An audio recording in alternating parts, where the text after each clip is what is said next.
चंद्रनाथ मिश्र अमर, युद्ध एक समाधान। चंद्रनाथ मिश्र अमर का है युद्ध, ठीक है।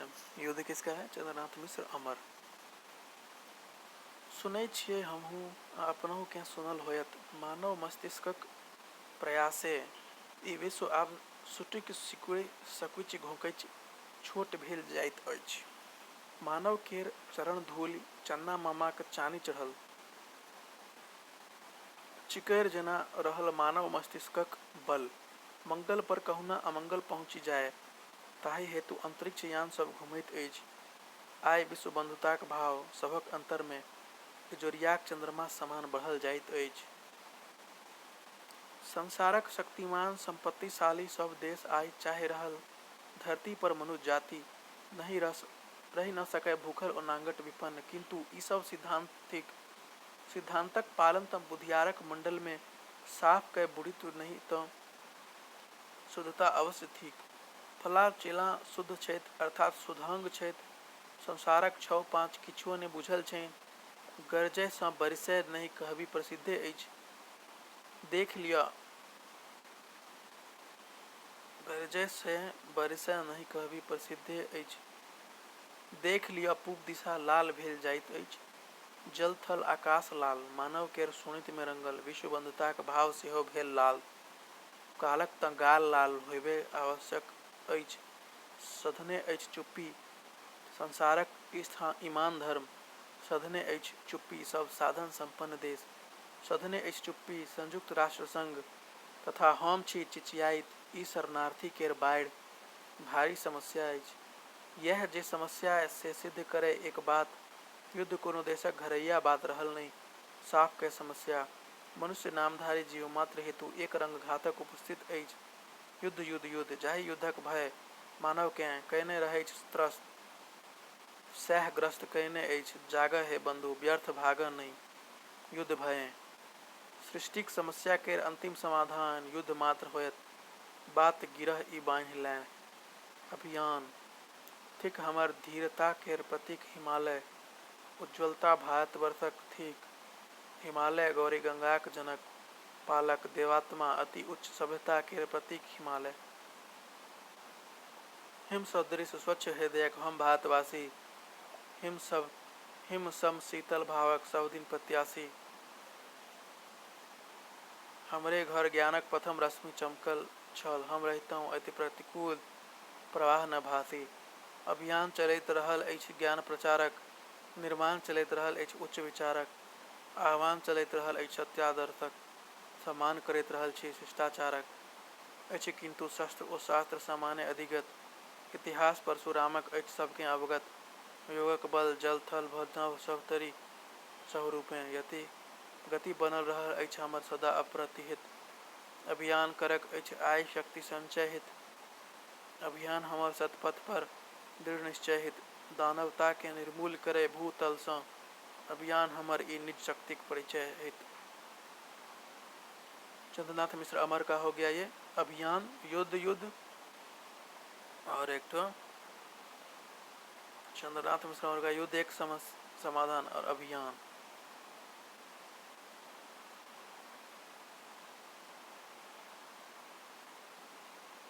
ठीक हमर धरती केर प्रतीक हिमालय, उज्ज्वलता भारतवर्षक थिक हिमालय। गौरी गंगाक जनक पालक, देवात्मा अति उच्च सभ्यता के प्रतीक हिमालय, ठीक है। हिम सदृश स्वच्छ हृदय हम भारतवासी।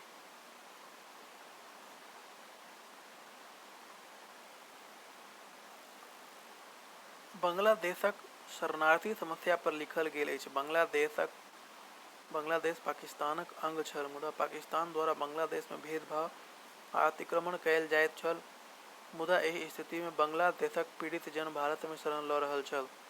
एहि सँ भारत में अतिरिक्त समस्या उत्पन्न भऽ रहल छल। भारत स्वयं आंतरिक समस्या सँ जूझि रहल छल। बांग्लादेशक शरणार्थी सँ खाद्यान्न आदिक संकट बढ़य लागल।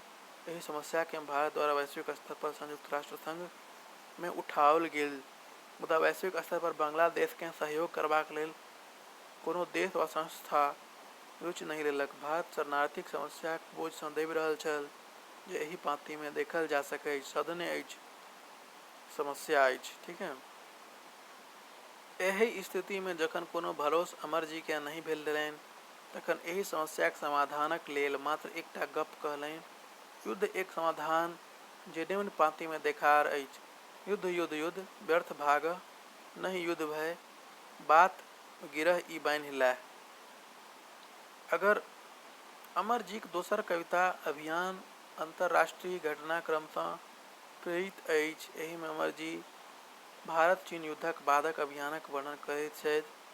एहि वर्णन में कवि पौराणिक परंपरा, शांति, अहिंसा, ज्ञानदान आदिक गौरव स्थापित करैत छथि तथा एहि गौरव में अपन क्रोधक हुंकार भरैत लिखैत छथि जे भारत शस्त्रक देश अछि आ शास्त्र पढ़य वाला जखन शस्त्र उठा लैत अछि तखन अनिष्टेता होइत अछि, विनाशेता होइत अछि, जकर उदाहरण कवि परशुराम सँ दैत छथि, लिखैत छथि। अभियान ठीक है अछि किंतु अप्रतिहत। भारतक महानता हिमालयक मानवता अछि, चीनक समान अवसरवादी नहीं अछि। अमर जी जतबे भावबोध में ओजपूर्ण छथि ओतबे हुनक कविता में छंदबद्धताक प्रतिबद्धता जे कविक कवित्व क्षमता के भाव एवं शैली दुनू स्तर पर अमरत्व प्रदान करैत अछि।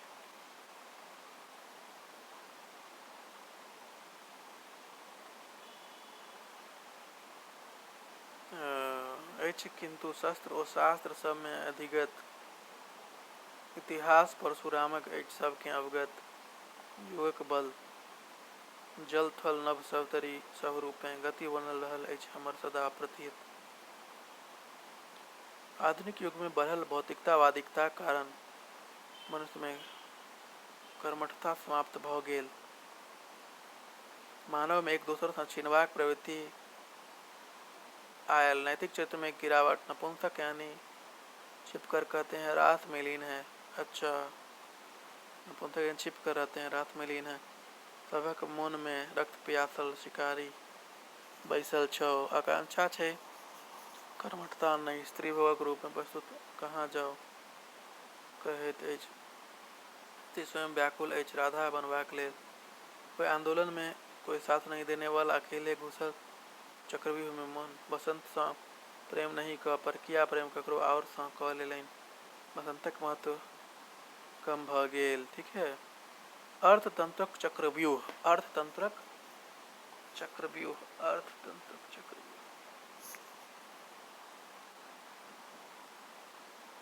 प्रयोगवादी कवि छथि। जे प्रयोगवादी कवि होइत छथि ओ छंद, राग, ताल आदि सँ मुक्त भऽ कऽ शब्द के अपन काव्यक आधार मानैत छथि। हिनक शब्द में नवीनता एवं गूढ़ात्मक रहस्य होइत अछि। तकरहि प्रतिनिधित्व राजकमल चौधरी कविता करैत अछि। समकालीन कविता में चौधरी जी के 4टा कविता संग्रहित अछि, जाहि में प्रथम अछि अर्थतंत्रक चक्रव्यूह। अथ पृथ्वी तंत्र मानव तंत्र। एहि में कवि जीवनक जड़ता पर प्रहार करैत छथि, जाहि में कवि समकालीन परिवेश तथा व्यवस्था सँ असंतुष्ट छथि। कवि शिखंडिक रूप में कर्महीनता पर प्रहार करैत छथि। ओहिठाम अविश्वसनीय नारीक महत्वाकांक्षा देखि घृणा आ असंतोष व्यक्त करैत छथि जे कविक निम्न पाँति में दृष्टव्य अछि। भौतिक जगत सँ मनोगत संसार में जयबाक चेष्टा के कवि मुक्तिक प्रयास कहैत छथि। यह मुक्तिक प्रयास हिनक अर्थतंत्रक चक्रव्यूह अछि, जाहि में मनुष्य दुविधा आ असमंजस में फँसि कऽ राजनीतिक आ आर्थिक चक्रचालक युग में फँसि कऽ जीवन के चक्रव्यूह में फंसा लैत अछि। तकरहि प्रतिनिधित्व दुनूक निम्न पाँति में लिखल जाइत अछि। चक्रव्यूह में बोन। कवि एहि कविता में रावण आ अभिमन्युक माध्यम सँ उपमा स्थापित कयलनि। ओ एहि कविताक भाव के पौराणिकताक स्मरण करबैत अछि तथा भाव के वासंती परकिया विलास धनी। ई कविता स्नेह राग पर आधारित अछि, जाहि ठाम कवि लाक्षणिक रूप सँ ऋतुराज, वसंत आ हुनक पत्नी वसंतीक स्नेह रागक परकिया भाव लऽ कऽ आयल छथि। वसंत ऋतुराज छथि, अर्थात मनुष्य सब जीव में श्रेष्ठ होइत अछि, जकर गुण मानवता होइत अछि। जहिना वसंत सँ संसार खिल जाइत अछि, कोयलक मधुर गान सँ, पशु पक्षीक कुल कुंजन सँ तथा फूलक सुगंध सँ संसार खिलि जाइत अछि, तहिना मानवता सँ संसार स्वर्ग बनि जाइत अछि। मुदा ऋतुराज वसंतक संगिनी वासंती आइ विमुख भऽ कऽ परकिया बनल थिकी। एहि कारणे सब चीज विपरीत भऽ गेल अछि। कोयलक कुंजनक स्थान पर गिद्ध शमशान में बैस कऽ ऋतुराजक राह देख रहल अछि जे कविक एहि पाँति में हम अपनहि छी वसंत ऋतुराज। ऋतुराज चिरवियोग में डूबल छथि जे वासंतिक प्रक्रियाक कारणे आइ हम कलंकित भेलहुँ जाहिसँ संसार खेलैत छल, ओहि पर आइ वसंतिक प्रक्रियाक कारणे क्रुद्ध अछि जे वसंतियो गेल आ हमर कर्म सेहो जे एहि पाँति में गंधर्व यक्ष मरै अछि। अर्थात कवि एहि पाँतिसँ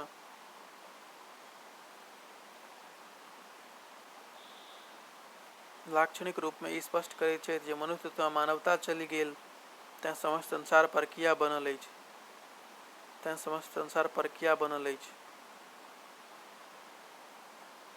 साँझक गाछ ननद भौजी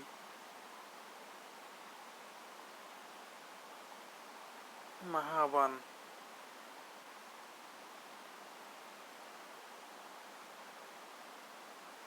जीवनक एहि समय दाहक महावन में कतेक युग सँ ताकि रहल छी कोनो अरूप देवता पर चढ़ाओल गेल किरणमाला। हमसभ अनिकेतन, अपराजित, एकटा हेरायल रास्ता, एकटा हेरायल स्वप्नक लाल उज्जर तारतम्य, एकटा हेरायल मुख ककरो। हमसभ अनिकेत, अपराजित कतेक युग सँ ताकि रहल छी।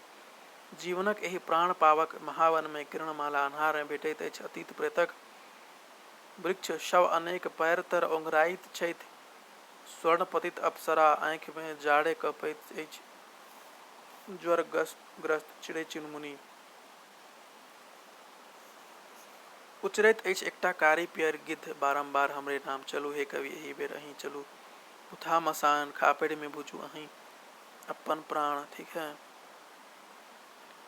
पैर तर ओंघराई स्वर्गभ्रष्टा अप्सरा, हेरायल स्वप्नक लाल उज्जर तारतम्य हमरा सभकेँ आबऽ विकल व्यथित कऽ रहल अछि के कारण आबऽ मथि रहल अछि।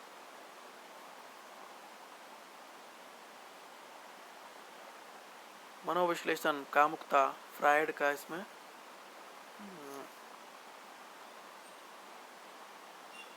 झलक दिख रहा है। ठीक है। साहित्यक आधार यथार्थ होइत अछि, भौतिक जीवन सँ अलग होइत अछि। मानसिक कुन्हा में यौन शामिल होइत अछि, ताहि ठाम फ्रायड महावन सभ स्वार्थ सँ बन्हा अछि, ताहि लेल सब एक दोसर सँ अपरिचित अछि। पूर्वजक काल भौतिकता नहि छल, पहिलुक लोक आत्मीय किरणमाला में शांति छल। अखन बढ़ैत लालसा वा स्वार्थ, आजुक किरणमाला तृष्णा, चाहत आदि अपनहि लालसा मनुष्यकेँ खा रहल अछि। किरणमाला आत्मा सुंदरवन सँ महावन। राजकमल चौधरी महावन में जीवन के महावन कहैत छथि। एहि महावनक कोनो सीमा नहि होइत अछि। सीमाहीन होयबाक कारणे आजुक परिस्थिति में मनुष्य औंघा रहल अछि। एहि औंघाहट के कवि द्वारा निम्न पाँति में प्रस्तुत कयल गेल अछि। उचरैत अछि प्राण। महावन में कवि किरणमालाक शब्दक प्रयोग करैत छथि। किरणमाला आत्मीय प्रकाश होइत अछि जकरा कतेक युग सँ मनुष्य खोजि रहल अछि, मुदा आजुक किरणमाला मानवताक छाती पर नाच करैत अछि जे तृष्णा अछि। एहि तृष्णा में सब केओ अपरिचित बनल अछि जे कविक निम्न अन्हार में मंदिरक मार्ग। कवि आजुक किरणमाला सँ पूर्वजक किरणमालाकेँ भिन्न मानैत छथि, जाहि ठाम संतोष छल, शांति छल, मुदा आजुक किरणमालाक कौन सा था यार महावन। अच्छा, महावन में कवि किरणमालाक शब्दक प्रयोग करैत छथि। किरणमाला आत्मीय प्रकाश होइत अछि, कतेक युग सँ मनुष्य खोजि रहल अछि, मुदा आजुक किरणमाला मानवताक छाती पर नाच करैत अछि जे तृष्णा अछि। राजकमल चौधरी का ये है। ठीक है ना। सोमदेव का देखो, सोमदेव का खाली आकाश, क्रोध, एरोगेंस, भौतिकतावादी उपभोक्तावादी समाज, आब धियापुता सभक ओ संस्कृति समाप्त खेल समाप्त भऽ गेल अछि। पुरानी संस्कृति ओ सभ्यता समाप्त भऽ जा रहल अछि। गिरता हुआ मानव समाज, मानवता का पतन, नैतिकता लोप, अपन वेदना, कष्ट, तकलीफ, जीवनक अन्हार आदिक भेटबाक दारूक भट्ठी में आगि लगबैत अछि। अस्थायी प्रभातक उद्देश्य इसमें पश्चाताप है। कवि कहैत अछि पूर्वक संस्कृति नीक अछि, साँप के मयूर गिर निगल जाइत अछि। भ्रम में रहैत अछि। साँप मयूर के मारी बाहर निकलै अछि। पश्चिम सँ के लगै अछि। पूरब संस्कृति के निगल गेल अछि। पश्चिमी सँ अंधकार अछि। मुदा पूर्वक सूर्य जेना अंधकारक दास सूर्य साक्षी बनि जाइत अछि। तहिना हमसभ पश्चिमी संस्कृति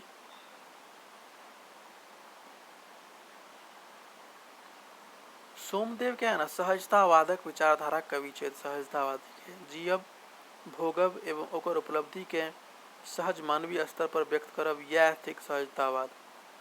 एकर लक्ष्य वर्तमान समय से पलायन नहीं अपितु ओहि क्षण के अधिक जीवंत एवं प्राणवान बनेबाक चेष्टा करब होइत अछि।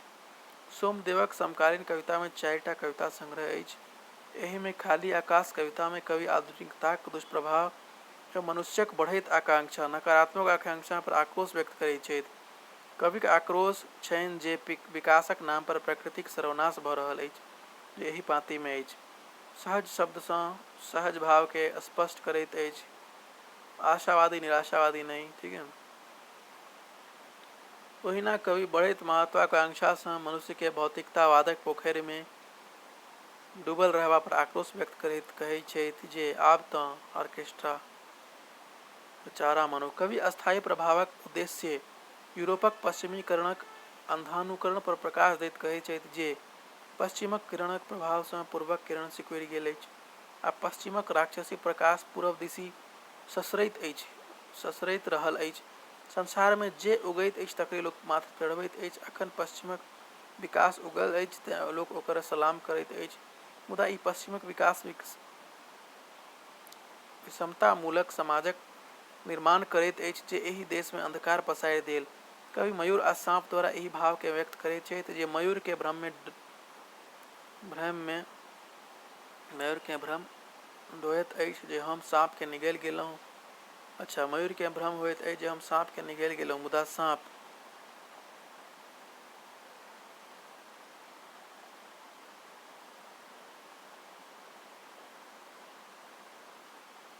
मोह। एहि में मनुष्यक स्नेह आ ममता में अवनाइत विचार के प्रस्तुत करबा में सफल भेल छथि। ठीक है। अदना सिपाही, छोट तुच्छ, नीक आप डरबैत।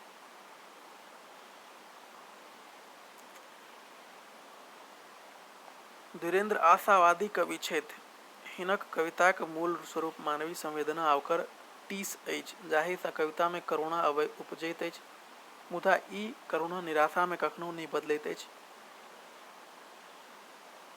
बहु आशाक किरण लऽ कऽ अबैत अछि। हैंगर में टांगल दिनक कोट हिनक विशिष्ट कविता छै, जाहि में कवि अपन जीवन के अनुभव के तथा अपन परिवारक व्यक्तिक आकांक्षा के बान्हि कऽ प्रस्तुत करैत छथि।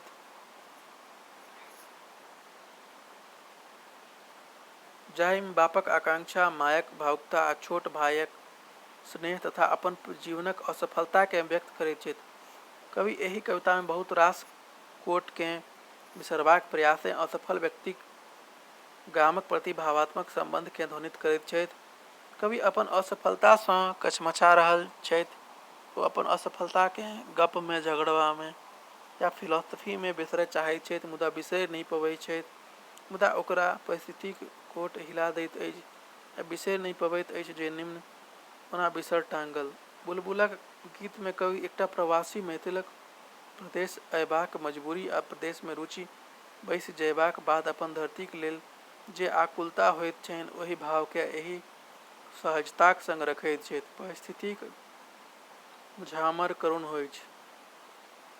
वैह साँप ओहि थाकल मयूरक प्राण लऽ लैत अछि।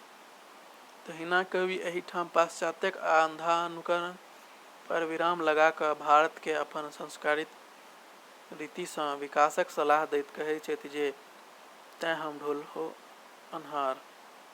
एकटा अदना सिपाही। सोमदेव जी एकटा सिपाहीक राजनीतिक कुचक्रीक प्रभाव, व्यवहार तथा ओकर उद्दंड व्यवहार आ मजबूरी के एके संग प्रस्तुत करैत छथि जे एहि पाँति में राजनीति, बेचारा, सिपाही, मोह जीवकांत, ठीक है, जूता है पहला तक।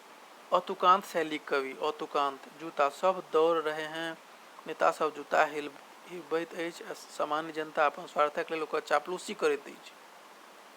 यथार्थवादी कवि छै जे अतुकांत शैली में जीवन आ यथार्थ के देखै छै। अतुकांत शैली, ये याद रखना है इसका।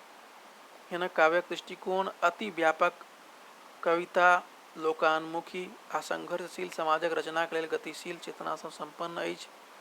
समकालीन कविता में हिनक 4टा कविता संग्रहित अछि। जूता में जीवकांत जी राजनीतिक व्यवस्था पर घोर अनास्था व्यक्त करैत छथि। एहि में राजनेताक कठोरता आ लोभी प्रवृत्तिक भीड़ अर्थात जनता प्रवृत्ति के सहज भाव सँ प्रस्तुत कयल गेल अछि, जाहि में एहि गप पर बल देल गेल अछि जे सिंहासन मिल गेलाक बाद नेता लोकनि कोन प्रकार सँ निष्ठुर भऽ जाइत अछि, मुदा एहि निष्ठुरताक बावजूदो भीड़ ओहि जूताक छहरी में जीबाक लेल अपस्यांत रहैत अछि जे एहि पाँति में देखल जा सकैत अछि।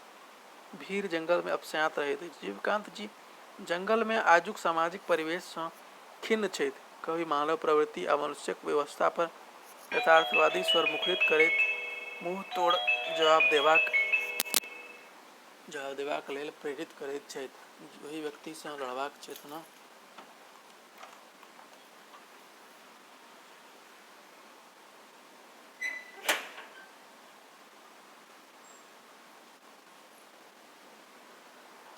जागृत करैत छथि जे मनुखक छाती पर बैस कऽ ओकरा किकिया रहल अछि।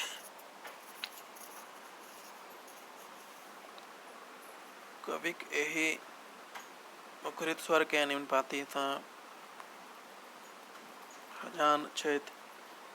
अजगर सँ परेबाक जंगल भऽ जाउ, कवि कहै छथि संसार जंगल अछि, एहि ठाम रहबाक लेल सबके जंगल भऽ जाय।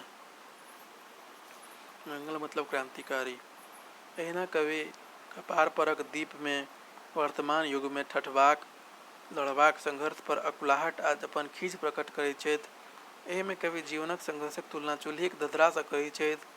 कवि एहि धधरा सँ ई भाव बोध करबैत छथि जे संसार में ठठबाक लेल संघर्ष आवश्यक छै आ इएह संघर्ष व्यक्ति के मजबूत बनबैत अछि। जाहि स्वर के कवि निम्न पाँति में मुखरित करैत छथि, शेष नागक कपार चूल्ही। पापक भोग में कवि जीवन संघर्ष में परिस्थिति सँ डरब मनुखक यथार्थता के संवेदित रूप सँ संप्रेषित करैत छथि। एहि में कवि आकाश के स्वच्छ मानैत छथि, पपियाह नहि।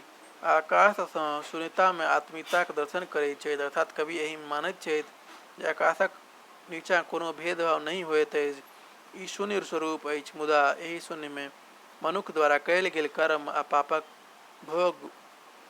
भोगहोटा पड़ैत अछि, जकरा कविक निम्न पाँति। आकाश पपियाह नहि फुटायल छी।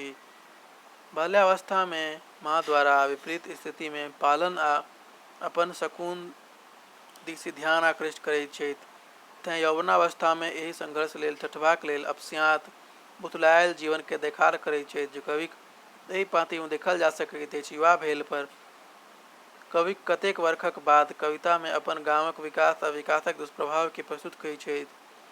कविक जन्म शोकहारा बरौनी में भेल छलनि। बरौनी बिहारक औद्योगीकृत प्रमुख शहर अछि। कवि जहिया गाम सँ बादल आयल छलाह तहिया बरौनी में औद्योगीकरण शुरू भेल छल। विकास देखि कऽ कवि गामक विकासक कल्पना करैत छलाह, मुदा कवि गाम पहुँचला सँ विकास सँ जतबे खुश भेलाह ततबे ओकर दुष्प्रभाव सँ द्रवित। एहि पाँति में खुशी ए त आबि हाइवेज। एहि प्रकार सँ जीवकांत जी चारू कविताक विषय वस्तु मानवक प्रगतिशीलता दिस प्रेरित करैत अछि। एहि प्रेरणा के मुखरित करबाक लेल ओ शब्दक चयन सहजता सँ कयलनि जे हिनक काव्यक विशेषता अछि। कीर्तिनारायण मिश्रक हिनक सीमांत प्रमुख कविता संग्रह अछि। मिथिला मिहिर सँ समकालीन कविता में हिनक 4टा कविता लेल गेल अछि, ओ सब सीमांत में संग्रहित अछि। मिश्र जी राजकमल चौधरी के बाद प्रयोगवाद के नव स्वर में स्थापित कयलनि। मिश्र जीक हेरायल अस्तित्व में संभावनाक लहलहाएत गाछ के सुखाएत देखि कहैत छथि जे निराशाक समाज पसरल जाइत अछि आ जीवन में रहि जाइत अछि अथाह समुद्र। शून्य आकाश। कवि 1976 ईस्वी आपातकाल सँ पसरल सामाजिक समस्या के अप्रत्यक्ष रूप में प्रकट कयने छथि। कवि एहि गप के स्पष्ट करैत छथि जे स्वतंत्र कर्मी स्वतंत्र क्षमता पर आधारित मनुष्य स्वतंत्र नहीं होइत अछि। जन्म होइतहि ओ विभिन्न प्रकारक सामाजिक सांस्कृतिक दायित्वक अतिरिक्त उदरपूर्ति में लागि जाइत अछि।